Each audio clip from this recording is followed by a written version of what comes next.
በደንብ ይከፋል።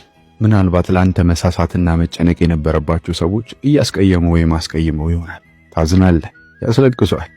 ግን አንተ ልታለቅስባቸው የሚከብድ ይሆናል።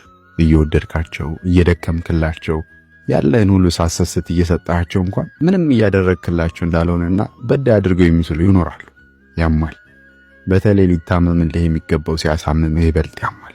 የደስታ ሰበብ መሆን የሚገባው ለሐዘንህ ክፋት ሲያዋጣ የማታውቀው እንዲህ ነው ብለህ ለመግለጽ የሚቸግርህ ህመም ያማል።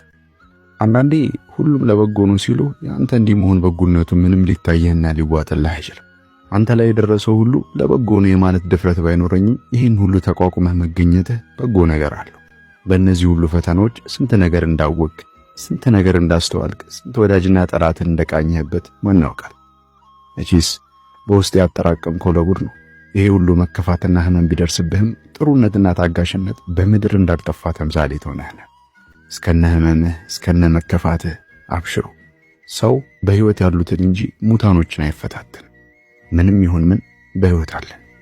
አላህ እንዴት እንደሚመነዳን አናውቅ። አብሽሩ።